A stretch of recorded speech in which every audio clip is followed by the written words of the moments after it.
If 99% people of Afghanistan want Sharia law, then who are the people fleeing from Afghanistan amid the panic? And the other question is, something is not adding up here. If the Afghan people are in favor of Sharia law and Taliban, then why are thousands fleeing and more waiting to leave the country? I don't think it's as simple. This is a question many of you have asked. It's a very good question. We have to understand what's happening. So, according to the Pew poll that was done, I think last year or very recently, it showed that 99% of Afghanistan's people are in favor of Sharia law. And yet, right now, what we are seeing on the media, on the news, is that thousands, maybe tens of thousands of people are waiting at the uh, airport in Kabul, waiting. They are trying to escape the country and go to the West as refugees. So the question is a valid question. If so many, if the majority of the population is in favor of Sharia law, and which is what the Taliban is going to impose or has already imposed, then why are they so desperate to leave the country? So let's understand why it is so. Firstly, there are many people in Afghanistan over the past 20 years who worked with the US occupation force, uh, the puppet government, you could say. The Taliban and other people call it the puppet government, the US imposed government of Afghanistan.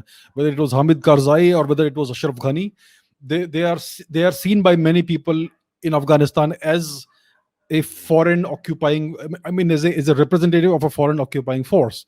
And the people who worked with this government, either in various forms of positions in the government machinery or as translators for the US Army, etc., they are seen as collaborators, as traitors.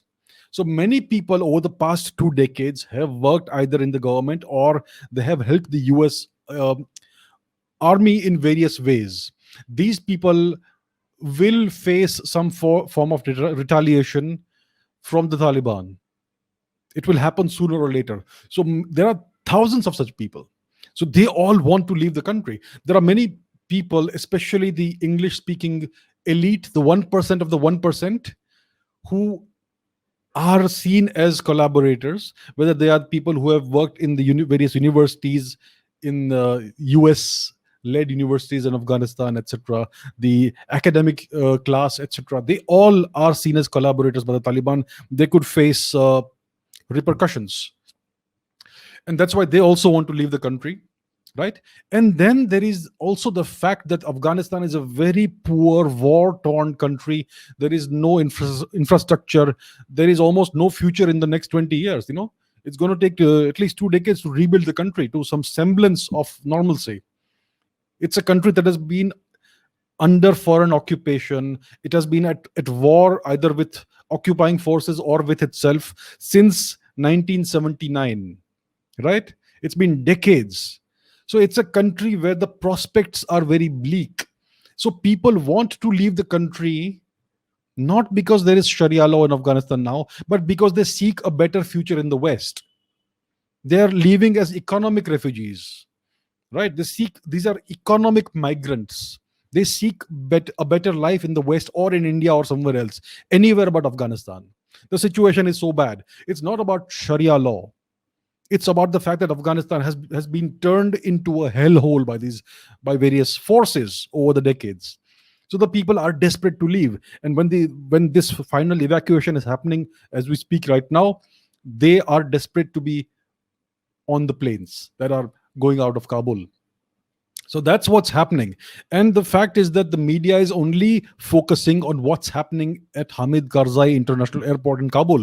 It's not focusing on the rest of the country where people are just sitting tight. And there's no desperation, there's no exodus from anywhere else. All the focus of the media is on the airport in Kabul. And that's why we are getting the impression that the whole country is desperate to leave. There are definitely thousands, maybe tens of thousands of people who are trying to leave at this point in time, but the entire country is not scrambling to get out. So we have to understand that the media is very good at creating certain perceptions. Those perceptions do not reflect the actual reality on the ground overall over the entire country. It's only focused in one location in Kabul. So that is why we are getting this impression. But it is certainly true, according to this poll, that the majority of the population, 99% or more, want Sharia law.